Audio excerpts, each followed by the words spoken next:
Make that 3 multi-homer games for Anthony Santander over the past 4 days. This guy is a beast. Welcome in to Fantasy Baseball today on Wednesday, September 28th.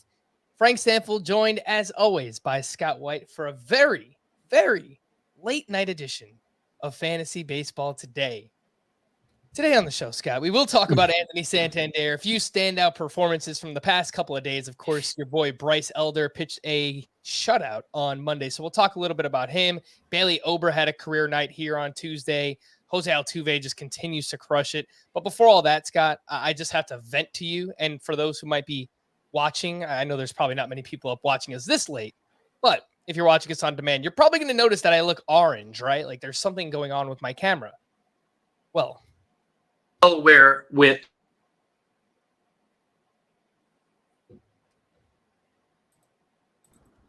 is my mic working? It's working. I think it's working. I'm hearing you now. All right. Well, this just proves to be the same old, same old. It's anything that could go wrong will go wrong, Scotty. And that is where we're at right now. I think I'm still having issues with my mic, so I'm just going to toss it over to you, and you could give us your oh my goodness gracious player for now. Okay. My oh my goodness gracious player is, of course, Anthony Santander with 3 2-homer games in his past 4 games. That brings him up to 33 home runs on the season. And it's fair to say nobody was expecting quite this when the season began.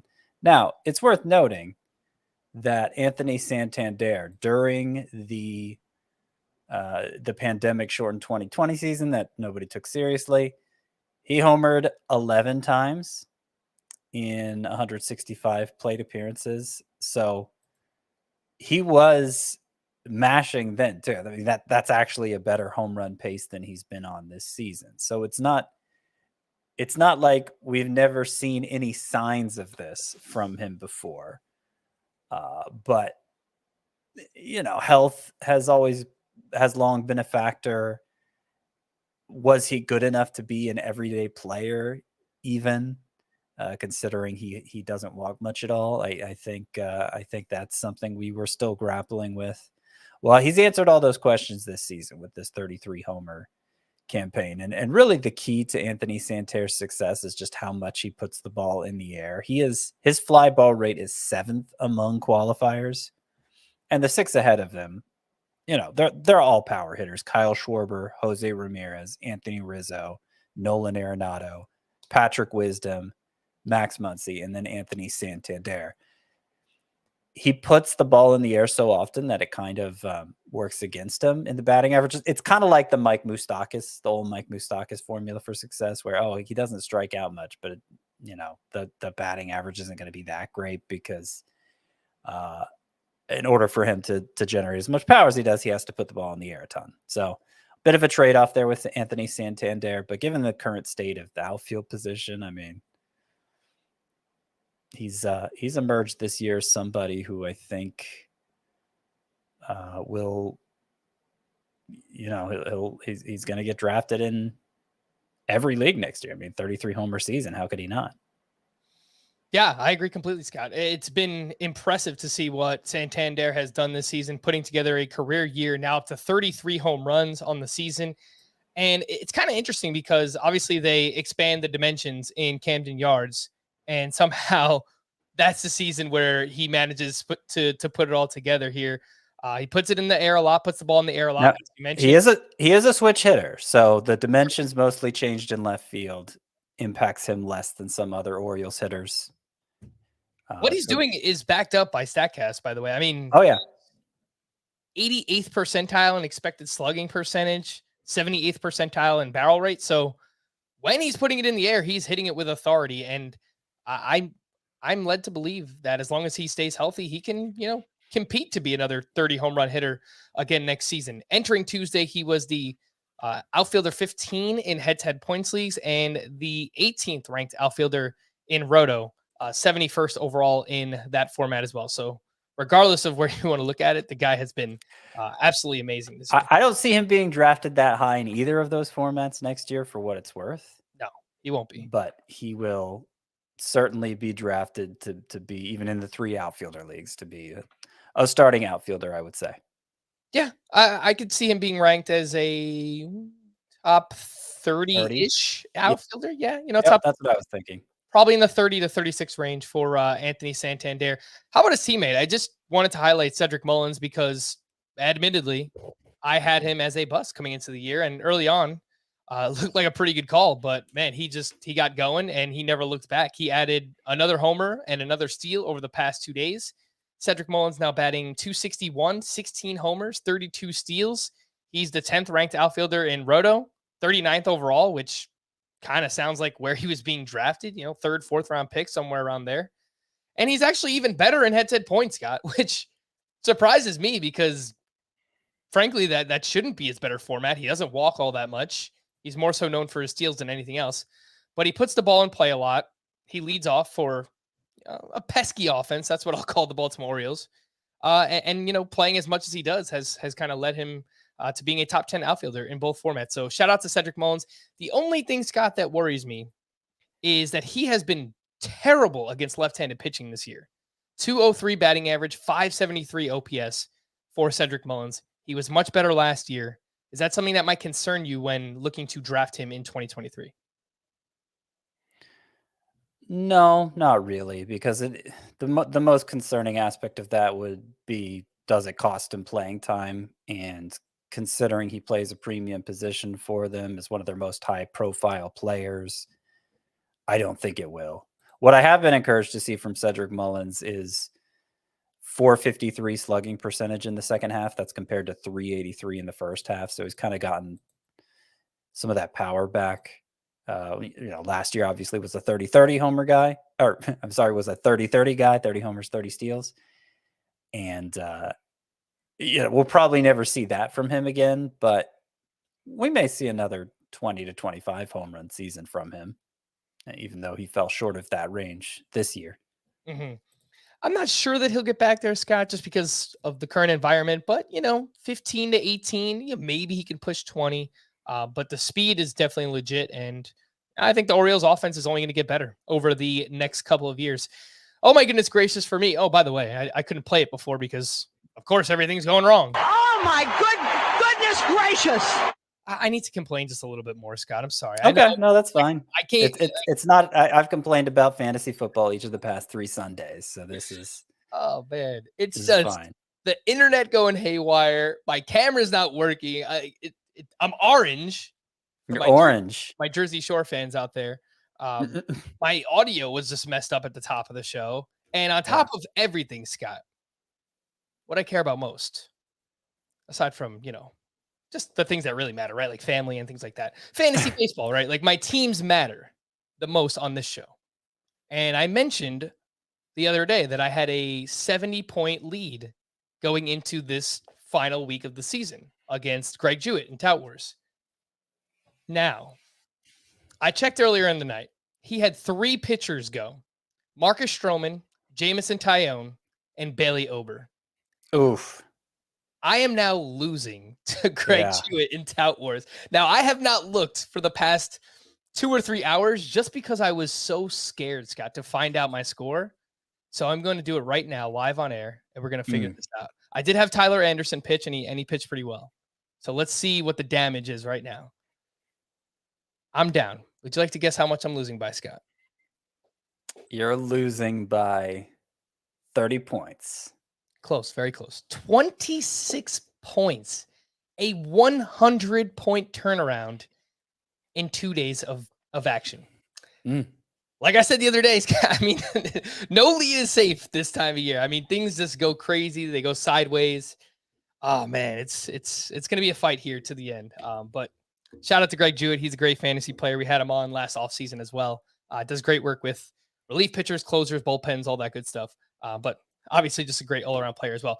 Which brings me to, oh my goodness gracious, for me, and that's Bailey Ober. I wanted to talk about this incredible outing for Bailey Ober where basically a career night, career high, 10 strikeouts, 7 1/3 shutout. He gives up just 3 base runners. He allows us 3 base runners, rather. 2 hits, 1 walk. He had 20 swinging strikes on 91 pitches, 12 of those on his slider, 5 on the changeup. I did notice a bit of a pitch mix change in this one too, Scott. He leaned into the slider He threw it 36%. That was his most thrown pitch in this one. And it's a pretty good pitch. He's only made 10 starts, but 216 batting average against on his slider, 33% whiff rate. It sounds pretty good to me. He's 26% rostered. This really won't matter for anyone unless you play in a daily lineup league where you can just add people and still make changes to your lineup. But Bailey Ober's final start is at the Tigers, and I am deathly afraid, Scott, of what he's going to do to me in Tout Wars. So what'd you think of this performance, and would you pick him up for that final matchup if you play in a daily lineup league? Yeah, you're in such a league where you can do that. I had Bailey Ober among my 10 sleeper pitchers for the 10-day scoring period. I didn't have him particularly high. He was 10th among the 10 sleeper pitchers because I saw him, the matchups look good, White Sox, Tigers, but I saw him as a 5-inning pitcher. And I meant that about as literally as you can. So he went 7 1/3 innings this start. It was the first time in his career he's gone 7 innings. Only twice previously this year had he gone 6 innings, and only twice last year did he go 6 innings. So the Twins have really been reluctant to let Bailey Ober face the lineup for a third time. Even though I was looking at the splits, his numbers are fine the third time through. It hasn't faced it much, but it's not like, you look at some pitchers facing the lineup the third time and they basically fall apart. Some good pitchers even. But that hasn't been the case for Ober for the little he's done it. And I like some of the data for him. It's reminiscent. You look at high fly ball rate, that used to be scary, not so much anymore. Good swinging strike rate, very similar to Tristan McKenzie in both of those respects.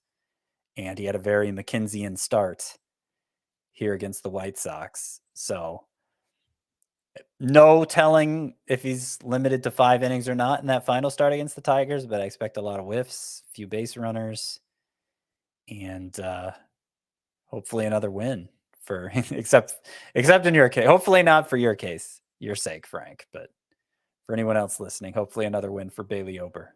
Oh, I hope he gets absolutely crushed, Scott. I've got to root for my team at this point. So, of course. If you have him on your team, yes, hopefully, you're still rooting for him, but not me, unfortunately. I do have a few other pitchers who could be available, Scott. Again, it's, I don't know how much we need to talk about waiver wire at this point. It's really just those who play in daily lineup leagues, but Hunter Green, someone I know who was also a sleeper pitcher for you, rather. Numero uno. Yep. Yeah, he was awesome once again at the Pirates. To be expected. It was a great matchup. 6 innings, 4 hits, 1 unearned run, 10 strikeouts with 18 swinging strikes. And he has allowed just 2 earned runs over 3 starts since returning from the IL. And if you extend it back, Scott, even before he got hurt, his last 13 starts now, this is Tuesday included, 3.67 ERA for Hunter Green, 92 strikeouts over 71 2/3, 15% swinging strike rate. So that's about half the season now where Hunter Green has been pretty damn good. Yeah. Looks a little like Garrett Cole there with those numbers. You're not wrong. Yeah, no, that's good to see. And in this start against the Pirates, he averaged, remember that first start back, he averaged 101 on his fastball. A more modest 98.4 is what he averaged on his fastball in this one, and still dominated. Granted, it was the Pirates, but I think that's encouraging. Him, his it's hard to say 98.4 averaging on the fastball isn't otherworldly, but it's something that it's in the range that some other pitchers can reach. And so Green doesn't have to be a total outlier to have success with that pitch. 9 of the 18 whiffs came on the fastball. I think I know the answer to this question, Scott, but who do you think gets drafted higher next year? Which Reds hopeful breakout? Hunter Green or Nick Lodolo? I think Lodolo has shown more, so I so. would say him. There's a little more electricity with Green, he's a little, he gets, I feel like he's, like Pitching Ninja is going to tweet out more videos of him, with the bug eye emojis than maybe for Nick Lodolo. And so there might be more of a hype factor that propels Green ahead of Lodolo. I could see that, but I would rather have Lodolo as we sit here right now. I think that is the right answer as well, but see what happens in the offseason for both Hunter Green and Nick Lodolo. Two other pitchers who could be available for their final starts. Mitch Keller, another solid one, 5 innings, 1 run, 5 strikeouts up against the Reds. And over his last 6 starts, he has a 2.0 ERA, 36 strikeouts over 36 innings pitched. Looked into the pitch mix, Scott. I don't see anything drastic. He is throwing his sinker a little bit less than earlier in the year, throwing some more curveballs. It seems to be working for Mitch Keller. He's 31% rostered. His final start is against the Cardinals. And Zach Greinke was very good. He went 7 shutout with 2 strikeouts against those Tigers. So I'm not sure how much it actually matters. But over his last 4 starts, he has a 3.26 ERA. And his last start is at the Guardians. So I guess just rank these, Scott. I mean, if you're looking for a streamer in that type of format, Hunter Green up against the Cubs, Bailey Ober at the Tigers, Mitch Keller versus the Cardinals, and Greinke at the Guardians. I like Green. I like Ober. I don't like the other two. But if you're forcing me to have a third choice, I guess it's who was the last one facing the Guardians? Zach Greinke. Okay, yeah. If you're forcing me to make a third choice there, I guess it'd be Keller. All right. Yes, I agree with that order as well. Green, Ober, Mitch Keller, and then Zach Greinke. Honorable mention for, oh my goodness gracious, Scott. And this came on Monday. We only had a 4-game slate, so obviously some light day of action on Monday. Bryce Elder threw a 6-hit shutout at the Washington Nationals. He allowed 6 hits, 1 walk. He had 6 strikeouts, 11 swinging strikes, 8 of those coming on the sinker. And speaking of that sinker, it was GIF worthy. It was pitch ninja worthy. I saw him, tweeting out a bunch of it. It definitely was an interesting pitch. And Elder has looked good in these spot starts that he's put together for the Braves. 2.76 ERA, 1.22 WHIP. Underlying numbers don't really believe in it. The ERA estimators are much higher.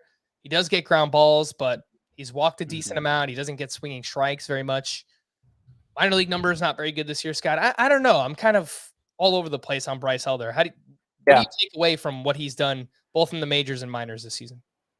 Yeah, I hear what you're saying, and that had been my takeaway for him too. And I'm still coding this with a healthy a coating of skepticism, what I'm about to say here for Bryce Elder. But I did watch this start against the Nationals, and what I observed in this start is that there's a chance, and obviously his recent performances suggest this, there's a chance that this is a guy who succeeds in ways that defy our usual evaluation methods, because his sinker, which is responsible for the high ground ball rate, of course, he gets so much movement on it. And like it seemed like the movement got better and better as the game went on, as he started to tire out a little bit, maybe wasn't overthrowing it.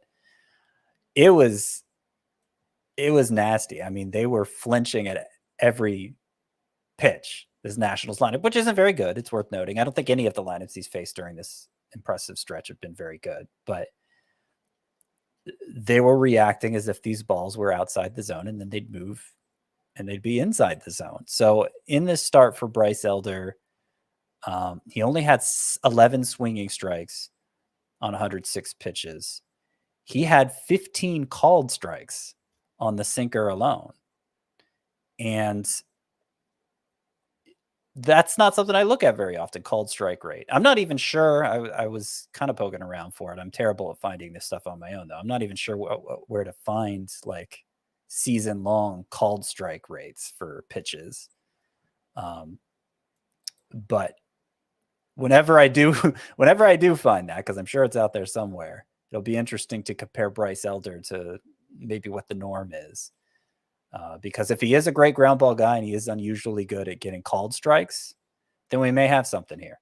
Scott, what did you say it was? Because I have it. It's on Fangraphs under plate discipline. Okay. Called strikes. I don't know what normal is, though. Like, that's the thing. Yeah. So league average called strike percentage is 16.4%. Okay.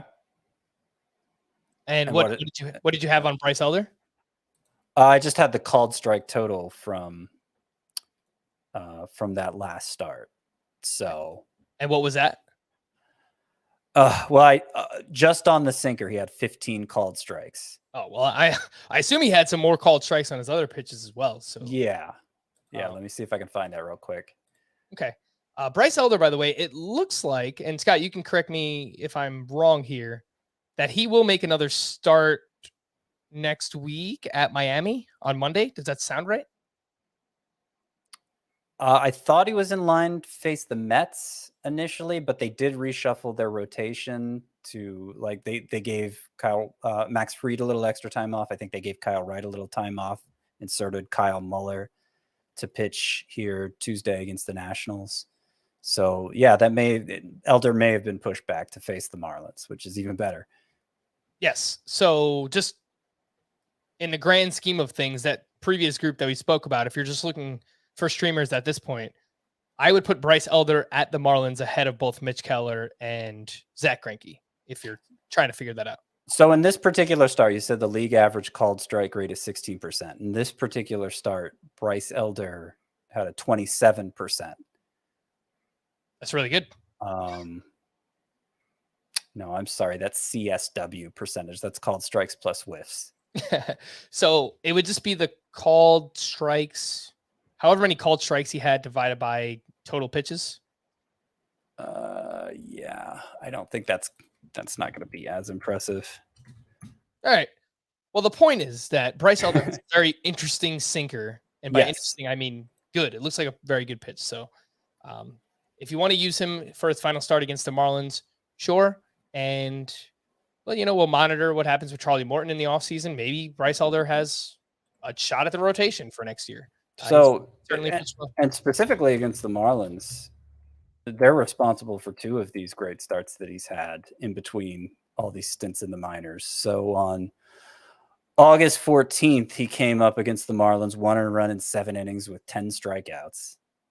And then it's September 3rd, his very next major league start, after 2 more weeks in the minors, no earned runs in 6 innings with 6 strikeouts, a combined 5 hits in 13 innings between those 2 starts, both against the Marlins. So yeah, I would say Bryce Elder is looking like a good streamer for that final turn.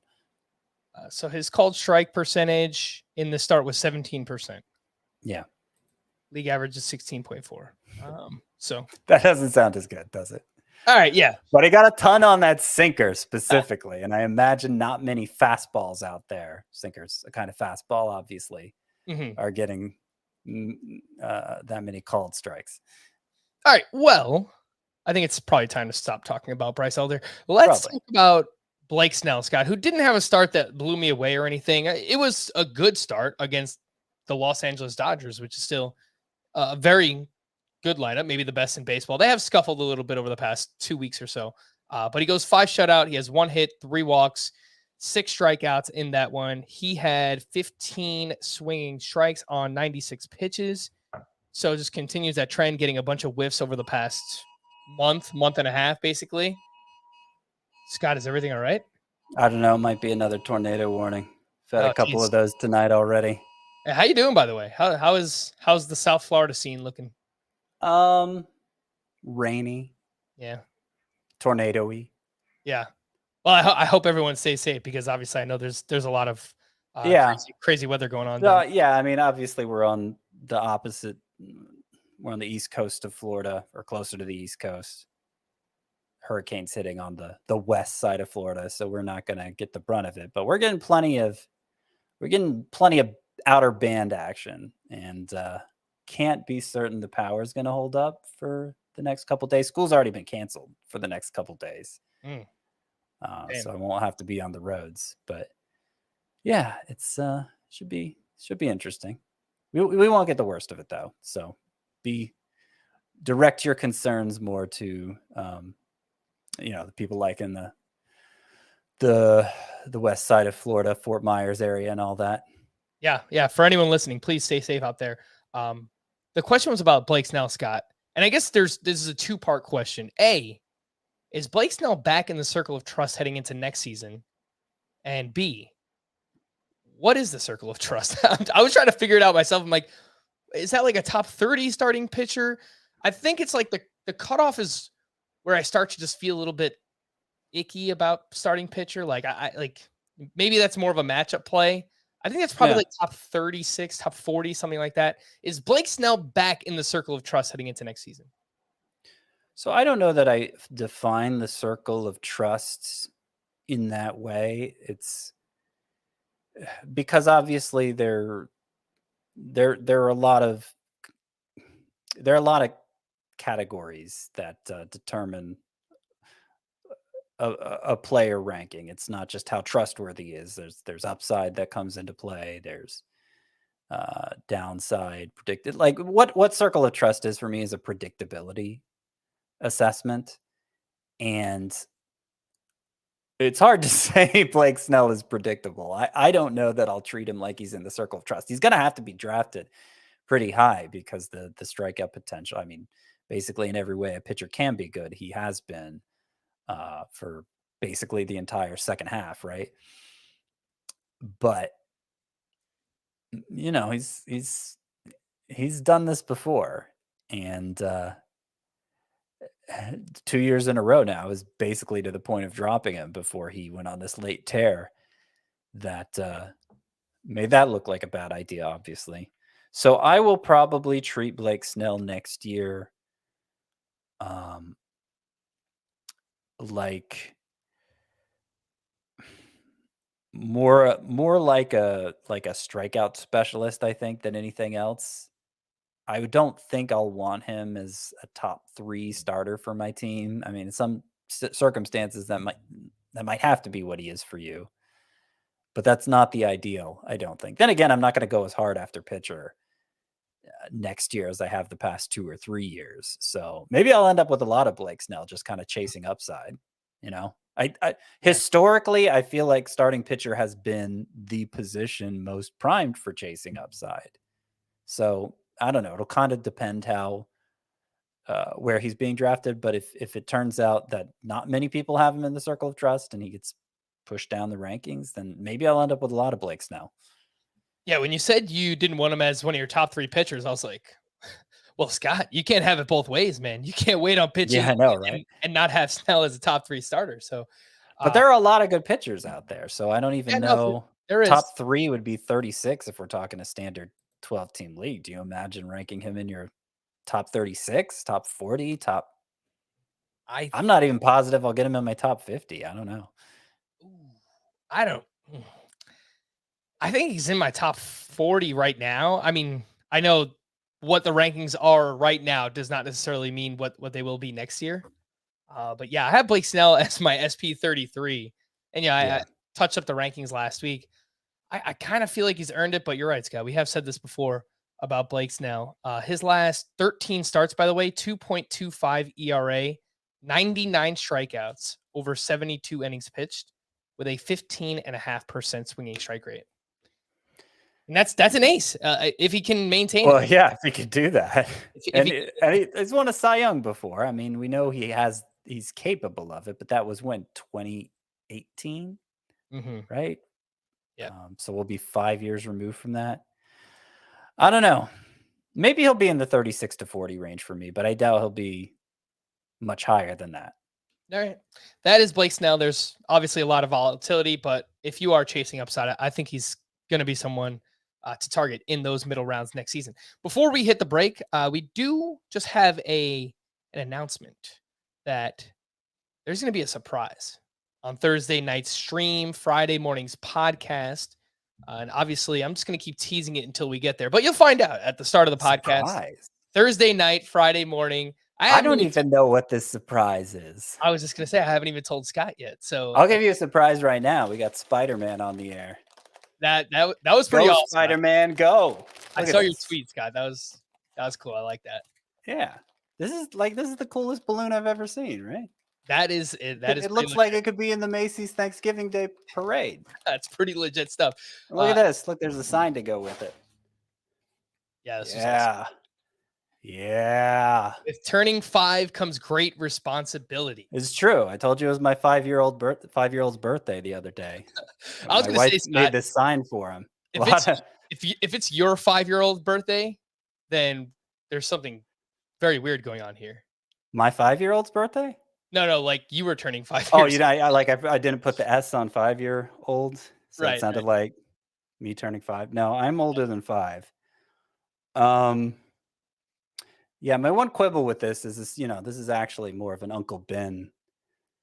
I mean, it's not a direct quote, but that was kind of his whole thing. But my 5-year-old doesn't know who Uncle Ben is, so it's fine. Yeah, and I'm sure he's super into Spider-Man, so that's all that matters.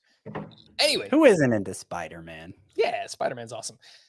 Thursday night, Friday morning stream podcast.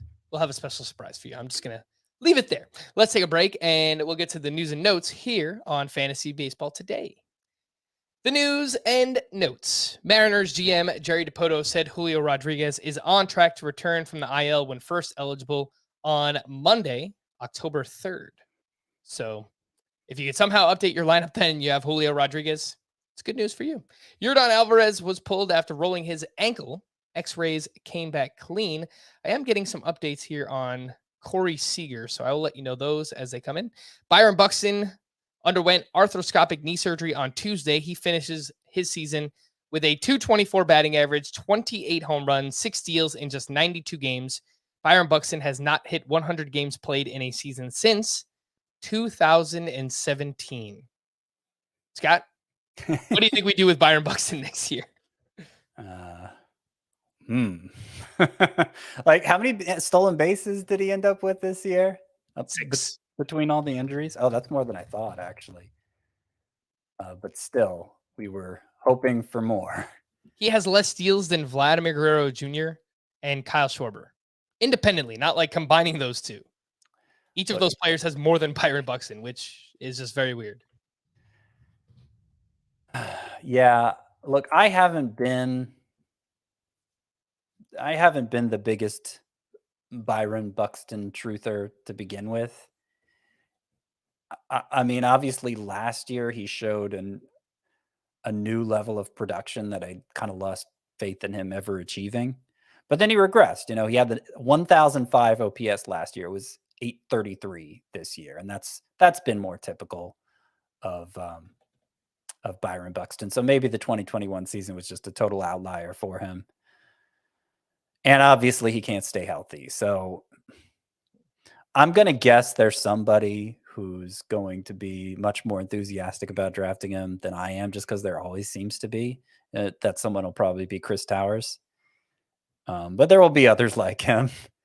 And so I won't have much Byron Buxton. And if things go the way I think they're going to go with stolen bases next year, where they're just going to be much more prevalent and much more accessible to a wider variety of hitters, then I don't know that. Like, I don't even know that even if you get lucky and Byron Buxton manages to stay healthier than he ever has before, that it's going to have been worth it to you. I mean, it'll probably outperform his draft position in that context, but not by as much as you're thinking. Mm-hmm. Obviously, it's hard to project any hitter, Scott, but I think Byron Buxton is probably one of the hardest to just pinpoint and figure out, hey, what kind of stat line am I getting this year from Byron Buxton? Yeah. I don't think anyone knows. Michael Kopech likely won't pitch again this season, and it was a weird one for him.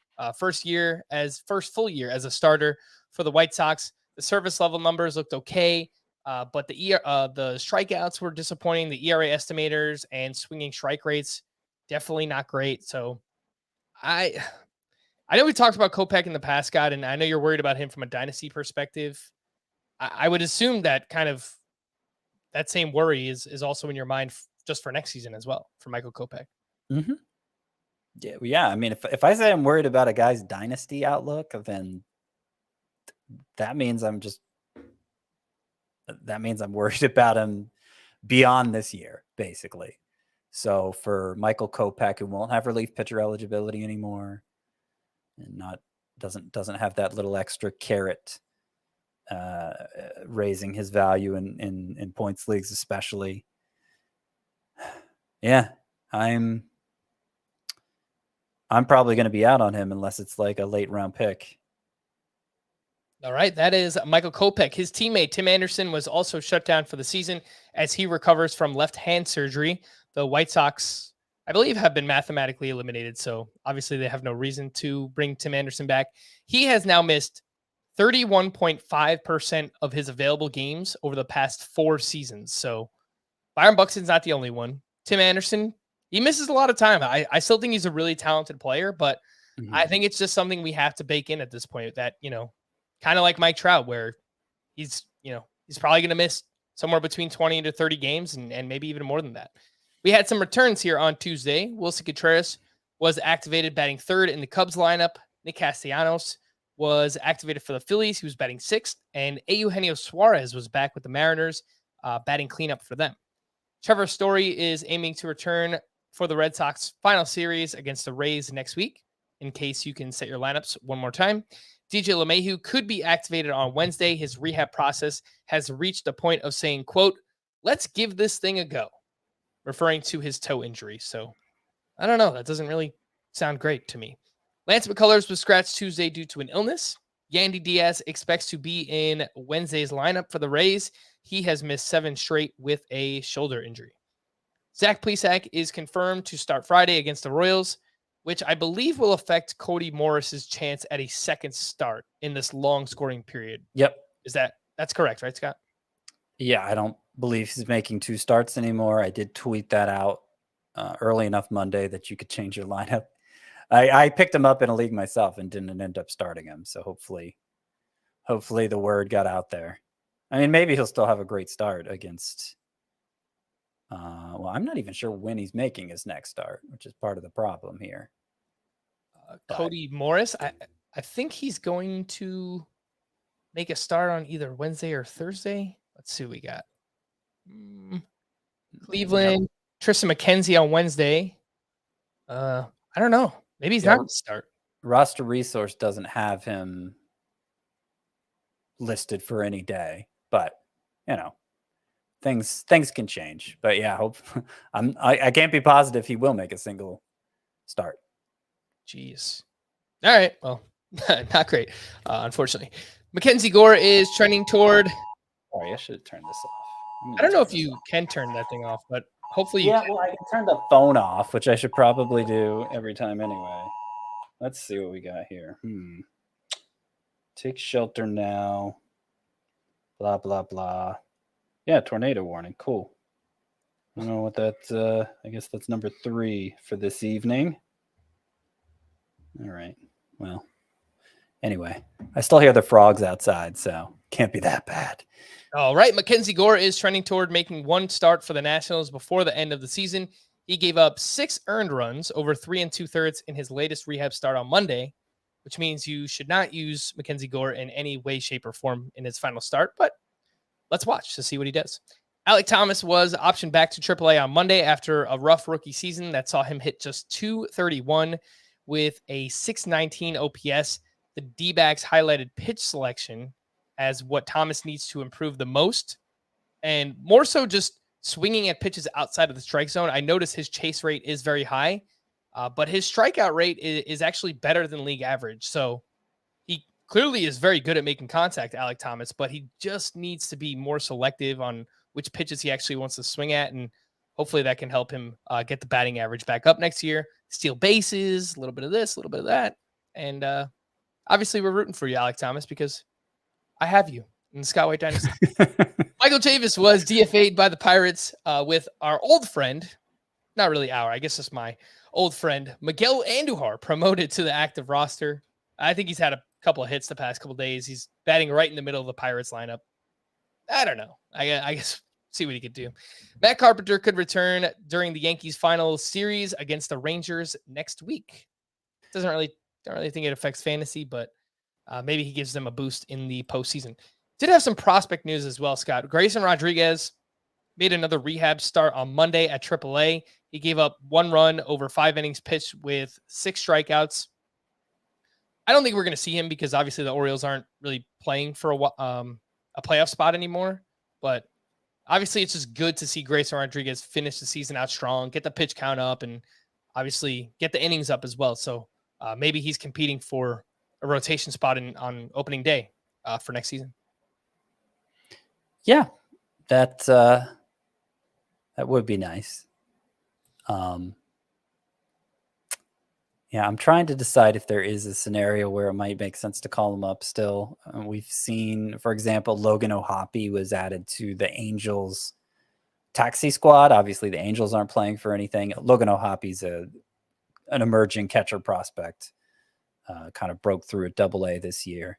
But they just, they kind of wanted to have him around the team and potentially compete for a starting job next spring. So, but obviously taxi squad is of no value in fantasy if they're not actually going to play. Well, Scott, speaking of that, Logan O'Hoppe will be called up to the Angels on Wednesday per interim manager Phil. Oh, okay. Cool. So I missed that. That news, I mean, that just came out here at like 1:11 a.m. Eastern time when we're recording this. So it's pretty fresh news. Right. And we'll see if they're calling up Logan O'Hoppe. What's to stop the Orioles from calling up Gray Rod? Just to put Logan O'Hoppe's season in perspective, he's played 104 games at AA. He's hitting .283 with 26 homers and a .960 OPS. In 29 games since joining the Angels minor league system, 29 games. He's hitting .306 with 11 homers and an 1146 OPS. So he's still pretty young-ish just in terms of his experience. Hasn't played above AA, but 22 years old. They're going to give him a shot. And what's his OBP for the season, Frank? That is .416. Yeah, that's massive. Yeah, guy gets on base a ton, and the powers really come through for him this year, especially after joining the Angels in the Brandon Marsh trade. Mm-hmm. So just a name to watch for those who play in 2 catcher leagues for next year. He might be someone we need to remember. He's my 17th ranked catcher going into next year. Oh, Scott already has catcher rankings. I do. It's the only position I've done so far. But I gotta get on it. I gotta catch up. I'm trying to do football rankings, Scott. And you know what though? I want to do it this year where I want to just do kind of like a dry run at rankings as soon as the baseball season ends, just while everything is still fresh in my mind. Because if I start to try and do rankings over the course of the winter, I just feel like I lose some of these players or performances that are still kind of fresh here in the second half, or any prospects that I might be forgetting about. So I don't know. I think I'm going to try it out. Just do like a dry run of rankings, and then I'll just update them throughout the course of the offseason. But all right, those are all the news items that I have. Do want to get into some hitting standouts here from Tuesday, Scott, and just highlight 3 names in particular here. Pete Alonso, just having a ridiculous season. He went 1 for 4, hit his 40th home run, a 3-run shot. He leads all of Major League Baseball with 131 RBI. He's the 3rd best first baseman in both head-to-head points leagues and Roto. He is the 4th overall player in Roto this season, Scott. And I would have to imagine it's mostly due to those counting stats. I think he has like 90 runs scored, obviously all the RBI, 40 home runs, with a batting average that technically helps you in Roto, right? I would imagine even the first place team. Well, no, that's not true. The middle of the pack in a Roto league is probably something like 250-ish, like in the 250, high 250 range, maybe 260. Pete Alonso's hitting 270 this year. So he technically helps you. And he's the first player to reach the 40 homer and 130 RBI threshold. He's the first player to reach both of those since JD Martinez in 2018. So he's doing some things we don't always see from hitters. I will say that there's some subjectivity baked into when you say a player ranks whatever, 4th in this case in Roto leagues. Different sites have different formulas for determining that. So it's not always as clear cut as saying this player ranks this place in a points league, for instance, where he just ranks that way because he scored that many points. And in particular here with Pete Alonso, he plays the deepest position, what's becoming again the deepest position by a big margin, first base. So if you go to the site right now, you have me projecting the first 2 rounds for next year. Pete Alonso was a near miss. He's not among my first 24 players that I'm targeting next year. He might be number 25. So if you're talking like a 15 team context, okay, second rounder. But he just misses for me. And I have 3 first basemen ahead of him: Freddie Freeman, Paul Goldschmidt, and Vladimir Guerrero. I don't think there's a lot distinguishing them from him, but I do think like this is Pete Alonso's ceiling, more or less. 270 hitter with 40 home runs. Well, those other guys, might have a higher ceiling. We saw certainly with Vladimir Guerrero last year. Scott, it is an interesting point that you bring up about, I guess, the algorithm or the formula that's used on CBS to determine overall roto value versus other places. I would be interested in learning what goes into that. I mean, just being fully transparent. I don't know. Like, I don't know what goes into the CBS roto formula, but I'm looking at the ESPN player rater, for example, which they put a weight on each category, and they have Pete Alonso as the 11th ranked player in roto, which is obviously still very, very good, but it's not as good as the 4th ranked player. And I know Razzball has a player rater that they use as well. So I don't know. I would be interested to know what gets weighed more or differently. And, but I don't know. I don't know the answer to that personally. So I don't either. All right. We're gonna have to ask someone who's smarter than us, Scott. So, yeah. I am not behind the formula for our site. I can tell you that, but there is a formula, and yeah, I'm just saying, take that with a grain of salt where a player ranks in roto. It's helpful information, but it's not gospel. And if I'm inclined to rank somebody way differently from that, then I think I'm licensed to do so. All right. Jose Altuve went 3 for 4 with a double dong. He is now up to 28 home runs. The rest of the line, 298 batting average, 18 steals, 100 runs scored, 918 OPS in 135 games. So he actually missed some time this year, and he's still having just a tremendous season. 3.6 fantasy points per game for Jose Altuve, second best at the position, and actually better than Trey Turner. So I know I've said it before that I think Jose Altuve is probably going to be disrespected in drafts once again next year. Maybe I'm wrong about that. Maybe, everyone buys back in and he's like a 2nd or 3rd round pick. He deserves it. Yeah. I still kind of have this feeling that, there'll be a bunch of people that just say, oh, but he's getting up there in age. Statcast data is not good. And it doesn't matter to me, Scott. I think Jose Altuve is a really good player. Well, here's the thing also is, we've made a lot about how weak third base is. We've made a lot about how weak outfield is.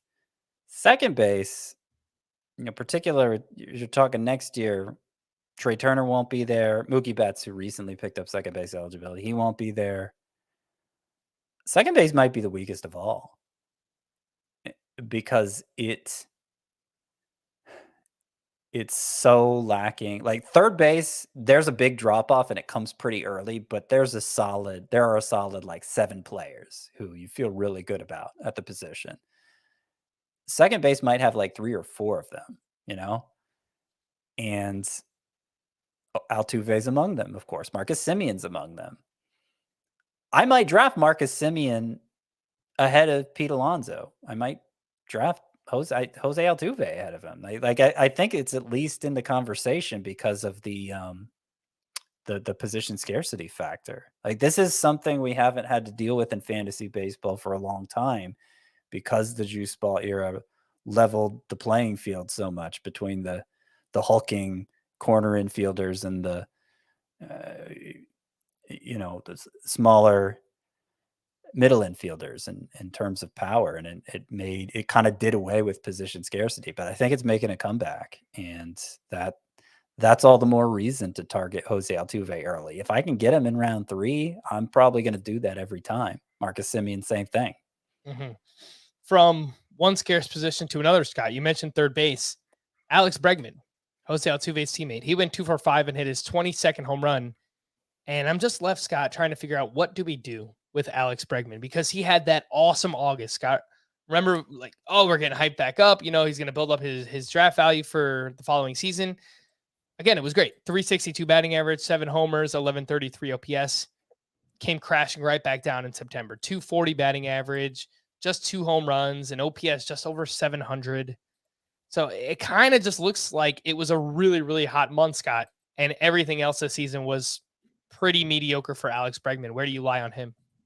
Yeah, but I'm gonna take the Chris Towers stance of full season numbers count for more. Like, we could slice it and dice it a few different ways this season and maybe draw different conclusions from it. But in the end, Alex Bregman had a pretty productive season. I said there were 7 third basemen you could feel good about going into next season. Well, he's probably number 7.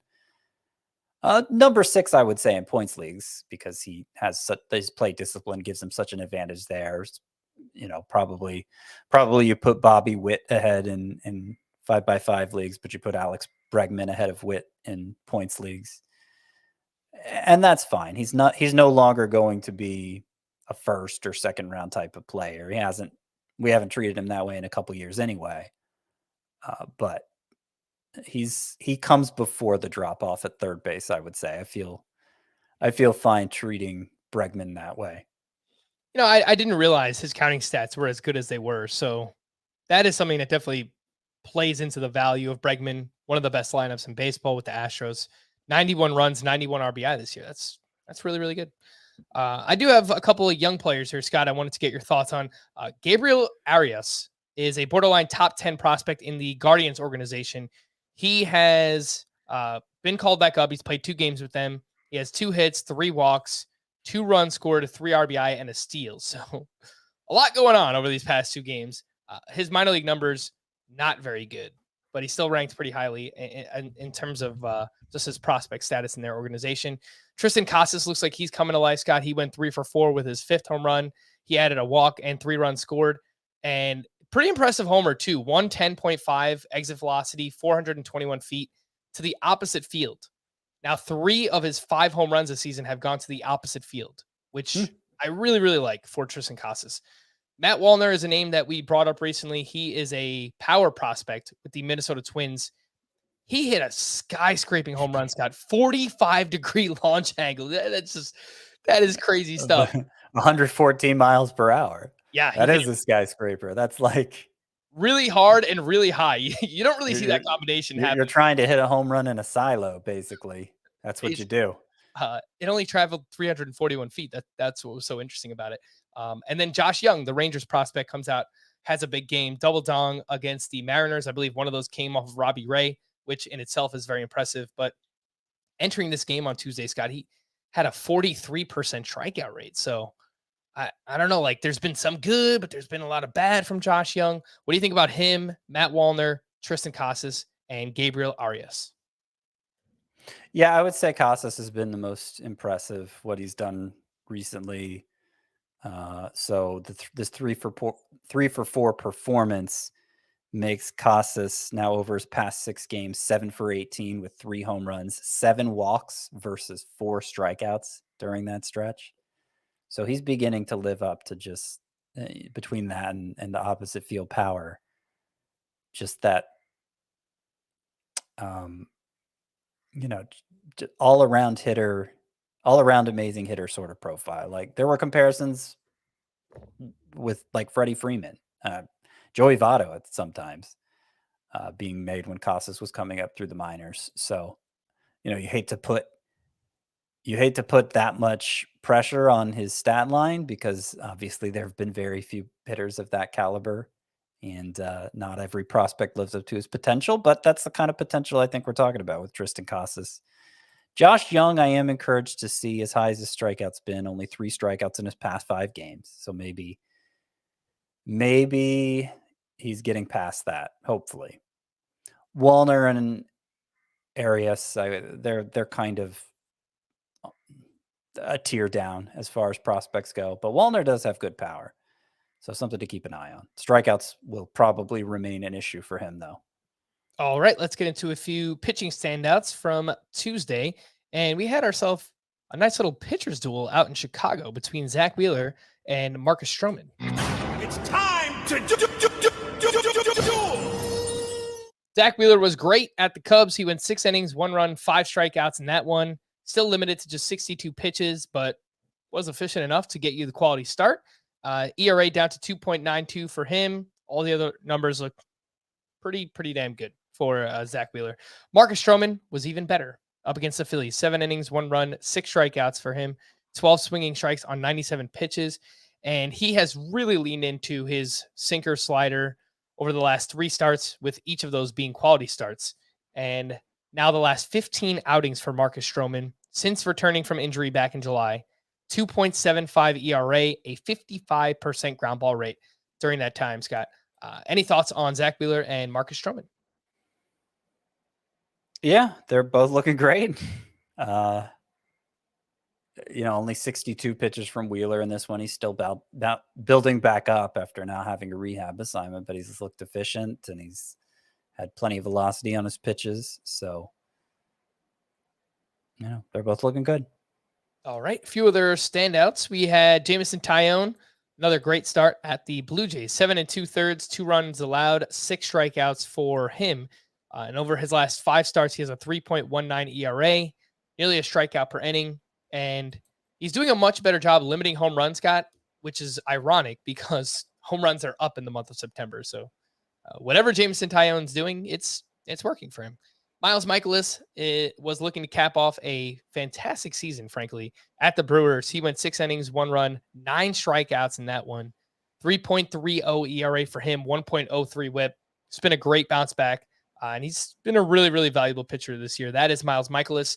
Luis Garcia gets back on track for the Astros. 6 innings, 1 run, 6 strikeouts up against the Diamondbacks. And then Logan Webb, did want to pull up his start. It was solid up against the Colorado Rockies. And I know that they've been limiting him recently, and they've even announced that they don't really want him going too deep into starts here down the stretch. He went 5 innings, 1 run, 7 strikeouts in that one, Scott. So Logan Webb, Luis Garcia, Miles Mikolas, and Jameson Taillon. Any thoughts? So Logan Webb over his past 20 starts has a 2.39 ERA. Also a 114 whip and 7.8 K per 9. So those numbers aren't good. But a 2.39 ERA. And actually has a lower ERA now than he had last year, even though everything else has looked worse. So, I mean, I don't feel as good about him going into next year as I did going into this year. But he's probably more in the circle of trust than like Blake Snell is. Right. Just because that kind of consistency. Yeah. So Logan Webb, obviously great venue to pitch in out in San Francisco. And he's been really reliable for the past basically 2/3 of the season. Carlos Carrasco, this probably isn't really worth mentioning, but just another thing that went wrong for me. Like I have him at tout worst guy. I have him in a few spots actually in big matchups, and Carlos Carrasco let me down. He gave up 4 earned runs over 3 innings pitched against the Marlins. The Marlins of all teams. Come on, man. Velocity was down here for Carrasco. 2 starts in a row, and they've both been really ugly with the velocity being down. Yeah, I almost wonder, is this, are we getting close to the end of the line here for Carlos Carrasco? It's been a really, really strong career and everything he's gone through and coming back from cancer a couple of years ago and, becoming relevant, not just in fantasy, but for Major League Baseball once again. It's obviously a great career for him, but I kind of wonder, Scott, like, are we getting close to the end here for Cookie Carrasco? Yeah, it certainly feels like it. I mean, he's had a 15-win season, so that's impressive. He's certainly been useful in fantasy this year, but he's going to be 36 next year and had never had a great fastball. He threw it reasonably hard, but never got great results with it. So he can't afford to lose much on it, as these past 2 starts have shown. And I think he'll be difficult to trust for his final matchup, which is against the Nationals. I mean, it's a good one. But if you're looking to preserve ERA and whip, you're seriously going to have to think twice about playing him, I would say. By the way, I mean, that was the Mets obviously losing to the Marlins. Mets and Braves are even now. This weekend, Scott. I mean, it doesn't get bigger than this, right? Mets, Braves, DeGrom, Scherzer are going to be on the mound. I think you guys are going to have Fried and Charlie Morton, and who else? Probably Kyle Wright. Yeah, I think Wright. Yeah. Yeah. Oof, man, it does not get bigger than this in terms of just a regular season series to take the division. That's awesome. So I hope you'll carve out some time, Scott, and have the opportunity to watch because it's if I have power. Yeah. A few names here. I actually wanted to bring these up earlier, but they got stuck on the bottom of the rundown. 3 hitters that are finishing strong. And I guess, Scott, you let me know if they're developing more confidence, I guess, heading into next season. O'Neal Cruz has had a really strong September, and he picked up 6 more hits with another steal over the past 2 days. Now, his last 22 games, he's batting .300 with 6 homers and 3 steals. That is a 40 homer, 20 steal pace over 150 games. Still striking out 33% during this time. So, that comes with the territory with O'Neal Cruz. Hopefully he can continue to improve on that. Ronald Acuna went 2 for 5 with a double dong, and over his last 9 games, he's hitting .294 with 4 home runs, hitting the ball hard, lifting the ball much better, and the barrel rate is up during that time. So, yeah, good to see some power coming back. Yeah, those home runs were like screaming liners too, both in excess of 113 miles per hour, I think. Massive. And Gleyber Torres also having a massive September here as well after an awful August. He's hitting .333, 6 homers, 23 RBI, and 4 steals with an OPS just over 1,000 for the month of September. So it's just been a really good finish here for Gleyber Torres. Anything you'd like to add on those, Scott? Gleyber Torres, Ronald Acuna, O'Neal Cruz heading into next season. Yeah, so I still have Acuna as my 6th overall pick heading into next year in rotisserie leagues. I mean, if he has if the Braves have a deep postseason run and he is just a monster throughout, then I might have to consider moving him up from there even. But I still think I'm showing a lot of confidence in him by ranking him that high. And O'Neal Cruz, yeah, I mean, he's putting himself in a position to be drafted pretty high next year. Shortstop is probably the 2nd deepest position after first base. But he's somebody who we've been saying all along. The quality of contact is so rare that he could probably get away with striking out 1/3 of the time, and at least in September, that's what he's been showing. All right, the call to the bullpen for the Pirates. David Bednar struck out 2 for his 18th save. For the Cubs, Brandon Hughes pitched in the 8th inning with a 1-run lead, facing the 9-1-2 in the Phillies lineup.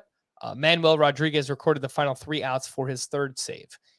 For the Marlins, Dylan Floro struck out the side for his 8th save, only 18% rostered if you are desperate for saves on the stretch.